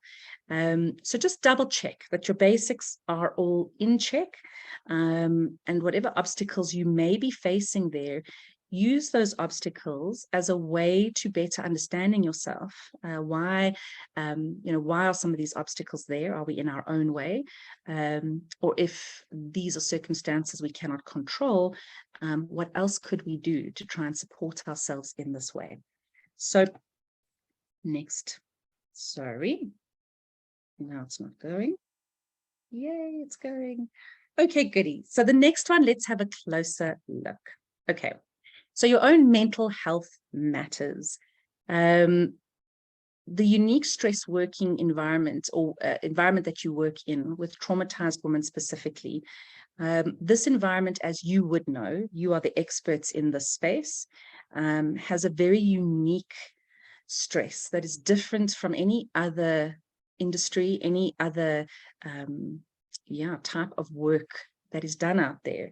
It takes a unique person to be able to step into that space and be giving of themselves to other people's tragedies, traumas, despair, depression, mental health issues. So it's so important to validate for yourselves that what you might be going through in context of what it is you are exposed to every day at work really matters. I think the work you do is really a vocation or a calling. It's not work everybody can do. It takes a type of person that has empathy, compassion, understanding, but at the same time that we have those for ourselves as well, where we've got healthy boundaries, we can be assertive about our own needs. So it's important just to acknowledge to yourselves that this is a stressful environment. When you're feeling overwhelmed or stressed, it's not necessarily that you're just not coping. It's important to understand these things do have an impact. So knowing the system, what I mean there, and obviously at this point you would know more about this than I would, but in each institution or shelter or space that we find ourselves working in, there is usually some kind of system as to how things are run, who's in charge, what policies are in place, our own sort of rights or our own sort of responsibilities in terms of those places we work in, and spaces where we can actually try to empower our position further. So you might find, there is an area that is lacking in infrastructure, for example, where you could really do with a bit more support. And it's important that that's identified because these issues can, as I'll say, grow arms and legs and wings and turn into a flying beast of sorts if they are unchecked. These minor frustrations, as they begin, accumulate, and then become a source of burnout for us eventually over time, when consistently we feel that we've been failed by a system, we're not being supported adequately enough in that system. And it's important to know what resources are available to us. Do we have a space where we can debrief about our experiences if that's what's important? Do we have a place where we can get some financial guidance if that's what we need? So knowing the system, knowing what resources are there, and knowing what needs to still happen. I think when we put our heads together, figuring out what needs as a group in our workspace are not yet met, and how as a group we could work together to advocate for certain changes or structural changes or shifts, how we can inform policymakers, how we can actually get involved in those things, can help us feel like we are mastering our environment, like we are part of our environment, like what we have to say matters. So that said, know your limits. And this is actually quite a big one. So if you find that you have a personality where you tend to rescue others, or, spend more time perhaps than you should, attending to everybody else's needs and not your own so much, know your limits is really, really important. I think for some of us, our sense of being responsible for others is really inflated. It's dialed up. And that could be for various reasons, based on our own pasts, our own experiences, our own childhoods, what we were exposed to.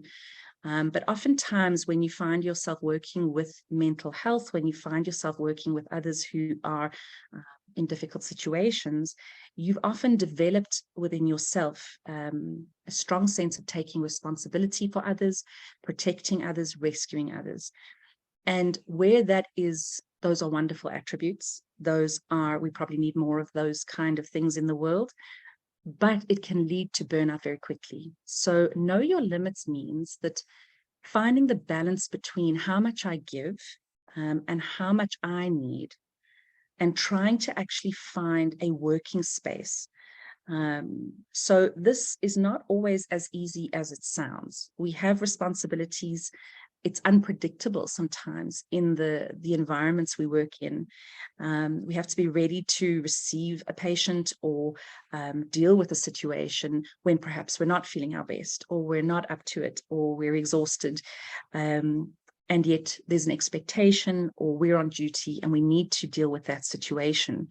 So it's really important to know that if that's part of what is required from you, there has to be a balancing point.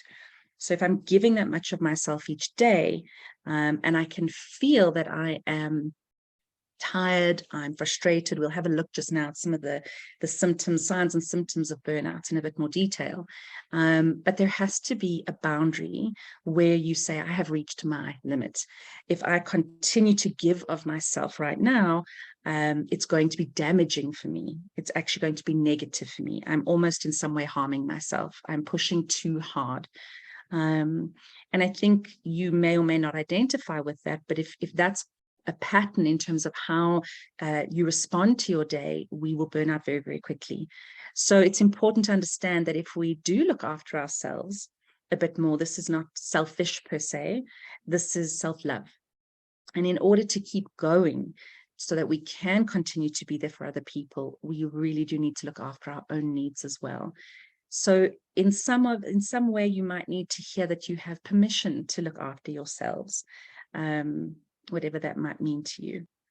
So the next one, know your role and scope. And this can, again, similar to know your limits, a little bit more in depth here. When we go into a space and there are areas, for example, that are unstructured, or we're not sure how certain things go, we're not sure what to do in a particular situation. If we're faced with that feeling quite regularly, it can also really affect us. Feeling unsure, self-doubting, feeling like there isn't sort of stability or structure in certain spaces. can lead us to feel unstable and unsettled. And I think then we panic and put pressure on ourselves to try and figure things out, which can be very stressful. Or sometimes we check out. We actually draw a line and almost disconnect that I don't know what to do. I'm at a loss, and feel like we just can't manage the situation at all. So this is another huge area of stress in the particular environments we work in. What your role is needs to be clearly defined. So if I know, and if you know what is actually expected of me, what I am agreeing to by doing the work that I'm doing, and it's clear, I know what my duties are, I know what my responsibilities are, I know when and how I'm supposed to do them, and I know where they end. That at some point my role will end. Somebody else's role will continue from that point, or there will be various others in different roles. And scope. So scope, as you will know, as psychologists, for example, we also have a scope of practice, meaning you won't necessarily engage with things you haven't had training on. We get thrown in the deep end a lot in these spaces, and you can be the only person there to respond to a situation that you just feel is out of control or above your scope or beyond your scope. So in real time and in real life, it doesn't always go as neatly as we would like it to go. And I think the idea is knowing for yourself that it's okay to acknowledge this is not my role, this is beyond my scope. However, instead of leaving it there, that we develop what is the next step. So who do I take this issue to? Where is a resource that I can get hold of to manage the situation further, to gather that support so that you're not alone in that situation. And yet the situation is, you are going to take a logical next step. You won't just leave the situation hanging, but knowing when to ask for that help, knowing when we need some other eyes and ears on the situation. I think that's, again, quite important, and it's a part of that healthy boundary setting. So getting informed and being empowered. This, I think, sometimes we do the work we do, we know our part of what we do, but sometimes we don't know the bigger picture. We don't know which departments, we don't know which places, institutions we could in fact network with, or develop resources with, or find extra support from. So this helps us as well in taking away a lot of miscommunication and of not knowing. So the places you are working with, reading up on the history of the places you're working with if you don't know. Getting informed as to how things have been, what changes have been made, what are the different departments, what is everybody's role, what do people do, and then empowering through those relationships, through that sense of community. I think is a huge coping skill. I know, as Nisha and I were saying earlier, there are times when we've been in our community service or doing work or working in a certain setting, where just having a 2-minute chat in the hallway with your colleague was supportive somehow. And you felt less alone. You weren't sort of tired or stressed out on your own. Somebody else, there was a friendly face. Having a cup of tea quickly with someone, it just helps us feel a bit more connected, not so alone, in whatever it is we're facing. And then again, developing healthy boundaries. So this can be tricky. Some of us are good at it. Some of us need to practice it a little bit. But basically, the easiest way of thinking about a boundary is pretty much where you end and where the environment begins. So everything to do with you that we're going to look at in a bit more depth now, on the one side of that boundary, and everything outside of you on the other side of that boundary. So the boundaries are essentially things that we will put up, a bit like a wall, although a wall analogy might sound like we're actually blocking ourselves off to certain things, which is not what it's intended to. More maybe like fences, where we have a choice as to what we will open our gate for and what we won't. Boundaries, I think, when we are perhaps people who want to please, who want to rescue and protect, it can be very hard to say no sometimes. If we are yes people, we say yes to everything, we take on too much, and then we're overwhelmed, we're burnt out, we're not coping, we're resentful, we're frustrated, we feel unsupported. So developing your own healthy boundaries, if you can relate to any of what I'm saying, it's really important to understand that you are allowed to say no when you're overwhelmed, when there is too much on your plate.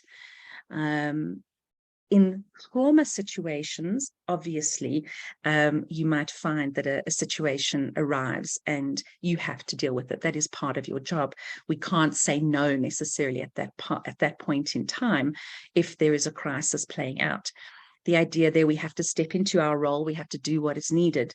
But there will be other areas in life where we are allowed to draw that line. We're allowed to close that fence because we do need to conserve some of our energy for ourselves. So remember, it's a bit of a marathon, not a sprint, what it is, the type of work that we do. So then I've said that your mental health is a priority. Your happiness is an essential. Your self-care is a necessity.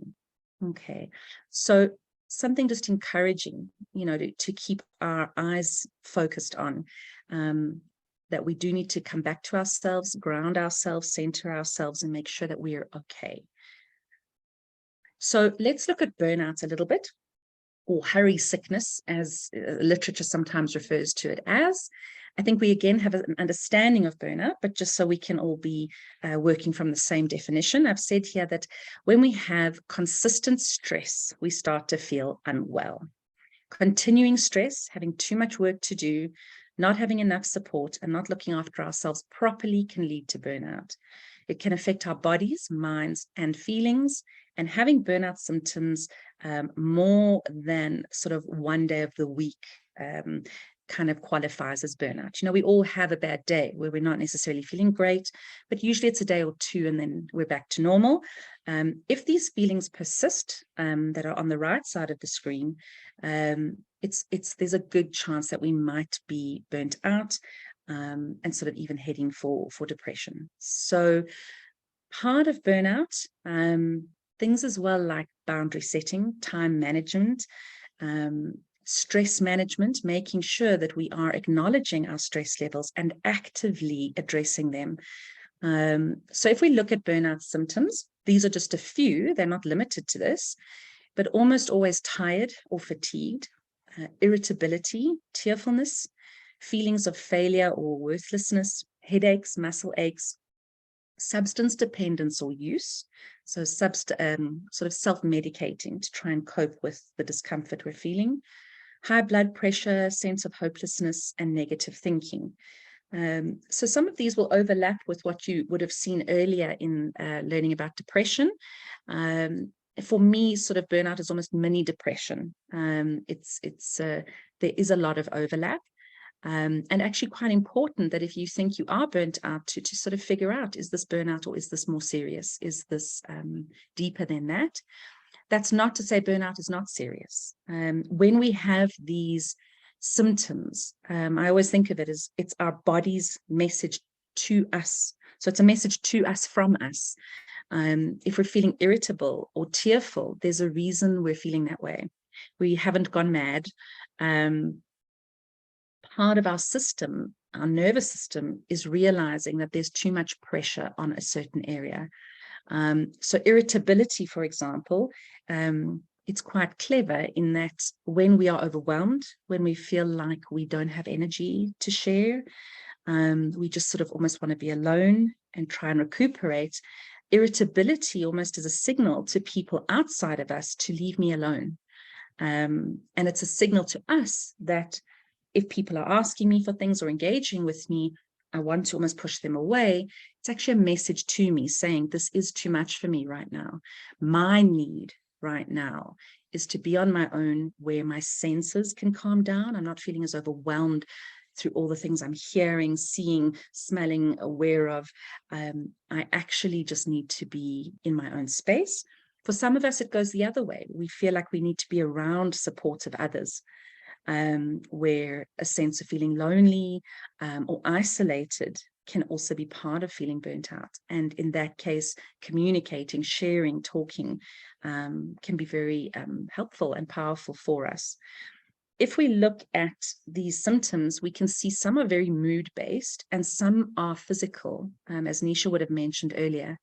So our bodies really do talk to us. We can obviously have injuries that we experience in our bodies, but certain aches or pains or patterns of pain in your body. So your neck, shoulders, and back is a very common one where people carry a lot of stress. Our jaw as well, where our muscles tighten, we go into fight, flight, freeze, or fawn mode, where our survival brain comes online and our muscles tighten up and we get ready for action. And when we're working in a traumatic environment, a lot of the time we're in that survival brain. We're not supposed to live in that survival brain. We're only supposed to access it when we need it to get out of danger. But the pace at which we're working and living, the trauma that you're facing every day and the impact it has on you, sometimes keeps us feeling like we're under constant attack, or there's a constant danger or threat, something I constantly have to be aware of, so that I can protect myself, make sure I'm prepared for this thing, that I can fight it if I need to, run away from it if I have to, freeze and keep dead still until it goes away. But whatever it is that I need to do to help myself survive. So if you realize that you're spending quite a lot of time in that space, it's really important to unpack that a little bit. What is sending your body all those signals that you're feeling unsafe, threatened, and like you have to be in survival mode? In the environment you're in as well, physical safety could at times be a reality where some of the individuals in the shelters might be violent, might be acting out, might be uncontrolled, and you are faced with a situation that is out of control. I'm not sure, I'm imagining that this has kind of come up and that each clinic would have hopefully an action plan, that if you're faced with something like that, these are the steps you take.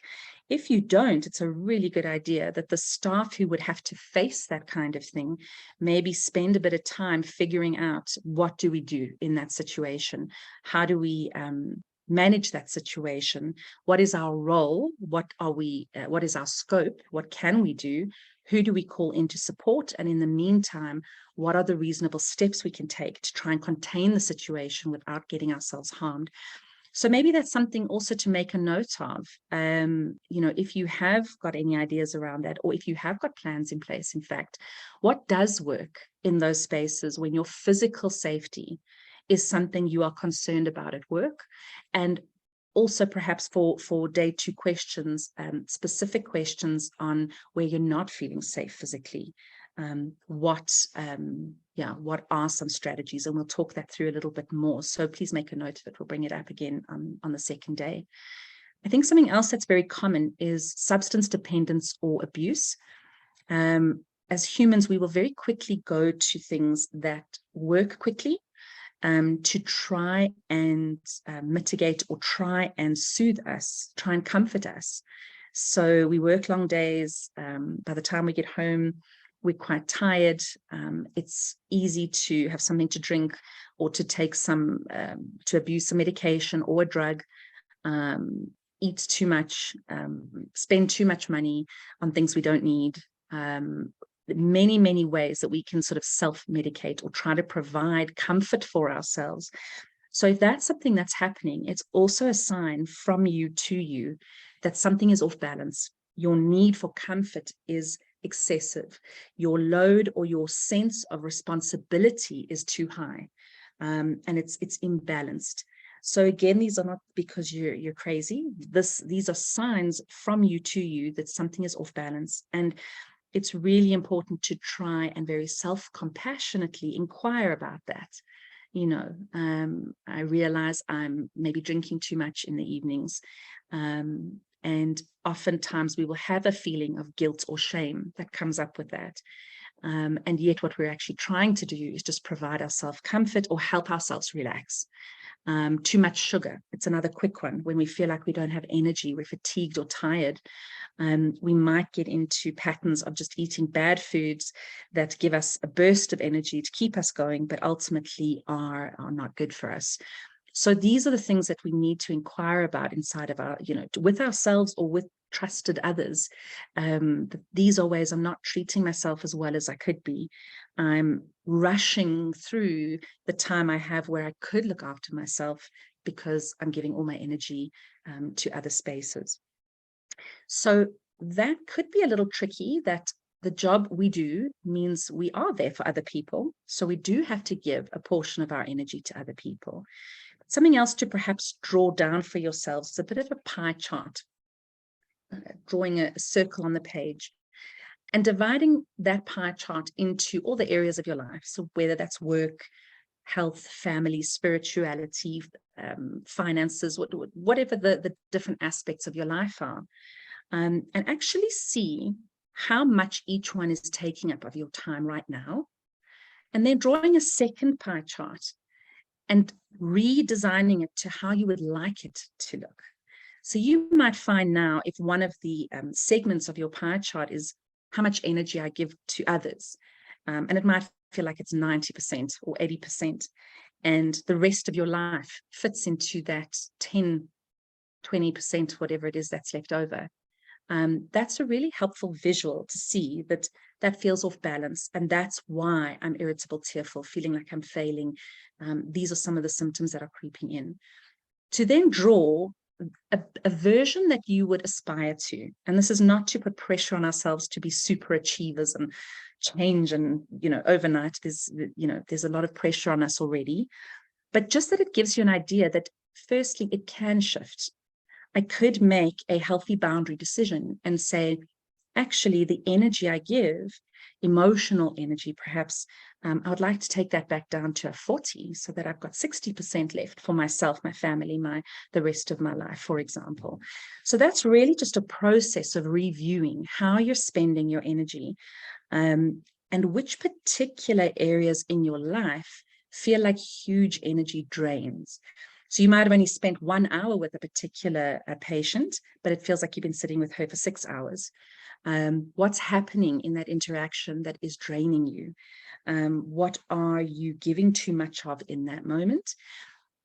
This does not mean we should not be there for our patients or for the people that we're working with, of course not.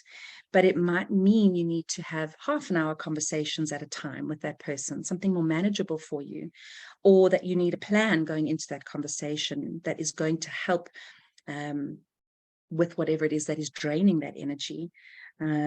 For example, if somebody is asking you lots of questions and hoping you can tell them how to change their whole lives and make everything better, and you're feeling pressurized and overwhelmed and not sure exactly what to say, you could prepare for that with 1 or 2 suggestions, but then even change it up and try to empower the person by saying, what are their ideas? What have they tried? What has worked? What hasn't worked? What do they think could work for them? So you're channeling that energy back to them, if that makes sense, hopefully. Sorry, battling to change my page again. There we go.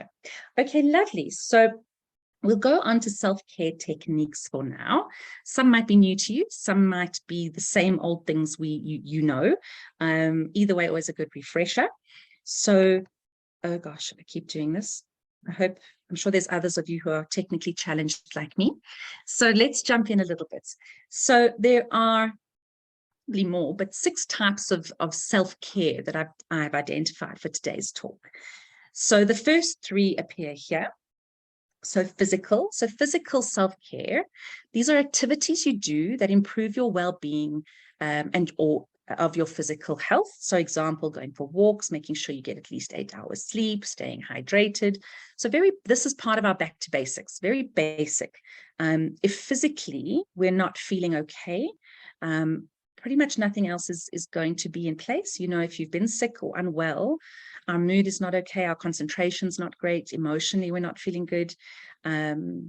We battle to actually communicate and focus well. So again, it's a bit like that Maslow's hierarchy of needs, if you know it, sort of the triangle, where at the bottom, certain foundation things have to be in place in order for us to build up that pyramid to be okay. So physical needs are a big one. Okay, so things we can do to enhance our physical world. Emotional, another obviously very important one. So these are the activities that help you connect, process, and reflect on a full range of emotions. For example, seeing a therapist, journaling, listening to music, playing music, and any kind of creativity. So for some of us, the idea of being emotional, connecting with others, exploring our feelings, unpacking them sounds wonderful. It's an opportunity to connect. It's an opportunity to share our experiences, to feel supported and understood, and to be able to provide that for somebody else. There is a bonding that happens when we do that. For some of us, that's a little bit uncomfortable. Some of us are not as comfortable just sharing, and it can feel a little intimidating or a little private or personal. So the idea is that we attend to our emotional needs in a way that feels right for us. So that's an important thing. And these are just examples that I'm mentioning. Then there's mental self-care. So this is any activity that stimulates your mind or your intellect. So reading, puzzles, learning something new, even going to museums. Sometimes when we provide something new to the brain, the learning process that happens in the brain can be very stimulating for us. And it can really bring online our frontal lobes, where we feel like we can organize information well, we can understand information well, we are growing our knowledge base, we're feeling empowered. It can be quite a good booster in terms of confidence as well. If we move to the next, if it lets me, I'm clearly, there we go, yay. Social, practical, and spiritual. So social, these are activities that nurture and deepen your relationships with the people in your life. So for example, eating meals together, exercising together, or being in clubs together, whatever that might be. This is, we know from research, obviously our social network and our support system is one of the most important variables in us being okay, our mental well-being. So engaging with people, again, to a level that feels comfortable for us. We're not all at the same level of that. Some of us can socialize all day long. Some of us can do it for an hour or two, and then we need to just retreat. Either way, it's fine, as long as you are connecting. Practical self-care. So these are tasks you complete that fulfill core aspects of your life in order to prevent future stressful situations. So this is just pretty much being organized. So creating a budget, taking a personal development course, organizing your home, preparing your meal ahead of time.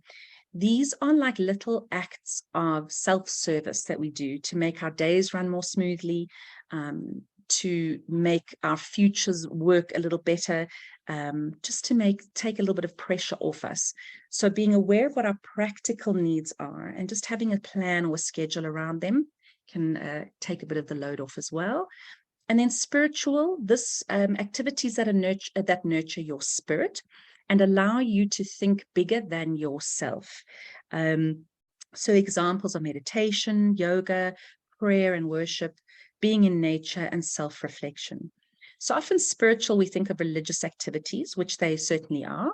And we know from research that that if we are religious, prayer and worship is definitely a very positive and powerful variable for positive mental health.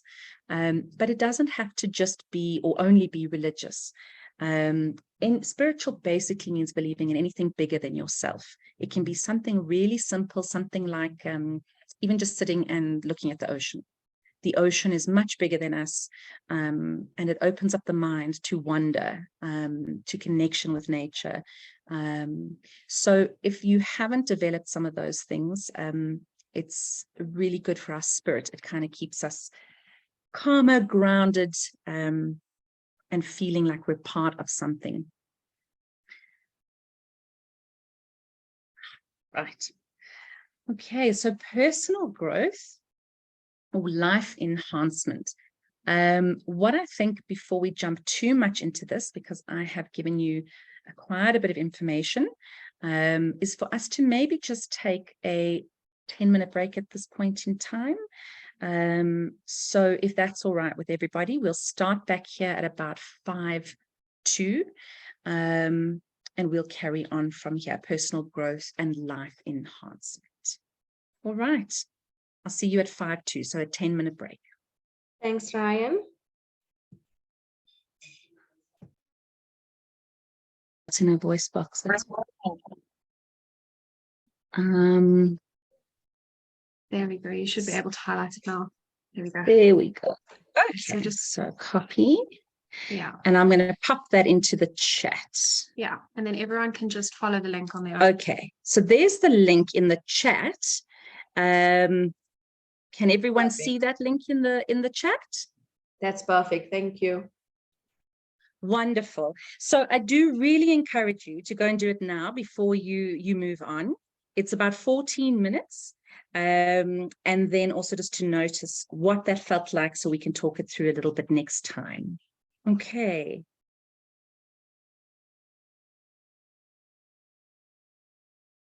Okay, so thank you, everybody. It's always a bit strange presenting online when we can't all sort of see each other's faces and engage, but I hope it's been a nice chat and that you've taken something away from it. We will send our presentations forward and then we'll meet again for round 2 next Tuesday. Okay. Before we sign off, just any questions, comments, thoughts for now, although we will do the full Q&A at the end of next week, but anything urgent right this moment?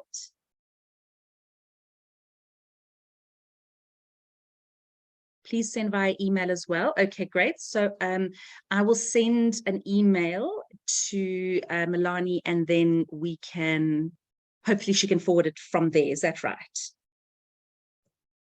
That'll be perfect. If you can please send your presentation as well as Nisha's with that link, that'll be great. And I can send that through to everybody with the recording. Oh, wonderful. Fantastic. Thank you. That's great. Thank you so much. Thank you, Ryan, and thank you, Nisha. Thank you so much. And we will see you next Tuesday. Next week, Tuesday, same time, same place. Perfect. Perfect. Thank you so Thanks, much, everybody. Have a lovely day further. You too. Thanks. Bye. Bye. Thank you. Bye. Thank you. Bye. Bye.